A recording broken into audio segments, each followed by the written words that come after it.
అసలు అసెంబ్లీలో నాకు ఎందుకు ప్రతిపక్ష హోదా ఇవ్వడం లేదని హైకోర్టులో కేసు పెండింగ్ ఉంది. ఫస్ట్ దానికి సమాధానం చెప్పండి. ఫస్ట్ దానికి సమాధానం చెప్తే హైకోర్టులో జడ్జిమెంట్ వస్తుంది. వీళ్ళు సమాధానం లేదా ఇచ్చే పద్ధతిలో ఇస్తే జడ్జిమెంట్, వచ్చే పద్ధతిలో జడ్జిమెంట్లు వస్తే దాని పద్ధతి ప్రకారం జరుగుతుంది. దాని తర్వాత ఏం చర్యలు తీసుకుంటారో వద్దని కూడా చెప్పినాడు. చంద్రబాబు నాయుడు అనే వ్యక్తి అసెంబ్లీకి నేను ముఖ్యమంత్రిగా ఉన్నప్పుడు 2 రోజులు వచ్చినాడు. ఫస్ట్ దానికి సమాధానం వీళ్ళు ఎత్తుక్కోవాలి. ఏడ్ చేసి అసెంబ్లీలో ఏమి జరగకపోయినా కానీ జరిగినట్టుగా ఒక డ్రామా క్రియేట్ చేసేసి కళ్ళల్లో నీళ్లు పెట్టుకొని ఏడ్ చేసి జగన్ ఉంటే నేను అసెంబ్లీకి రానని చెప్పేసి అసెంబ్లీ విడిచిపెట్టిపోయారు.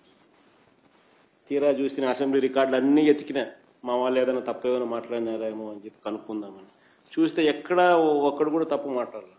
అడే మాట్లాడని అసలు ఏమీ మాట్లాడాల, జరగని కూడా జరగల. ఒక జరగని ఇన్సిడెంట్ జరిగినట్టుగా ఈయనంతకి ఈయన దాన్ని చెప్పుకొని దాన్ని మళ్ళీ ఏడ్ చేసి దాన్ని యాగి చేసి లాస్ట్కి ఏంటంటే సారాంశం ఏంటంటే అసెంబ్లీకి రావడం అని చెప్పడానికి.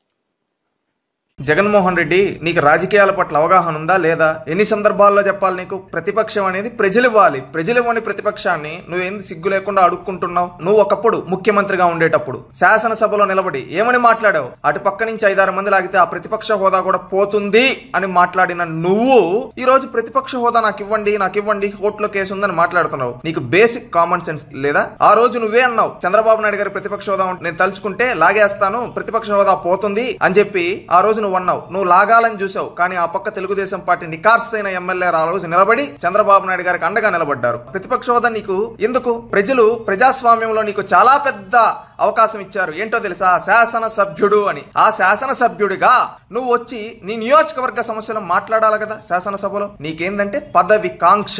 ఆ కాంక్ష కోసం ప్రతిపక్ష హోదా అడుగుతున్నావు. ఎందుకు ఆ హోదా అనేది అడ్డు పెట్టుకుని కోర్టుల నుంచి డిశ్చార్జ్ పిటిషన్లు వేసుకోవడానికి జగన్మోహన్ రెడ్డి? మళ్ళీ నువ్వు నిస్సిగ్గుగా అబద్ధాలు చెప్తున్నావు. ఆ రోజు శాసనసభలో చంద్రబాబు నాయుడు గారిని ఏమీ అనలేదని. ఆ రోజు కుప్పం మున్సిపాలిటీ ఎలక్షన్స్ అయిపోతే నేను చంద్రబాబు నాయుడు మొహం చూడాలి, ఎలా ఉందో చూడాలి అని చెప్పి నువ్వు ఆ రోజు గేలి మాటలు మాట్లాడలేదా? నీ పార్టీ వాళ్ళ చేత వ్యక్తిగత హననం చేయించింది వాస్తవం కదా. ఆ రోజు చంద్రబాబు నాయుడు ఏమన్నారు? జగన్ ఉంటే కాదు, ఈ సభని వీళ్ళు కౌరవ సభగా మార్చారు, దీన్ని గౌరవ సభగా మార్చి శాసనసభకు వస్తానని చెప్పి గౌరవ సభగా మార్చి ప్రజాక్షేత్రంలో గెలిచొచ్చారయ్యా.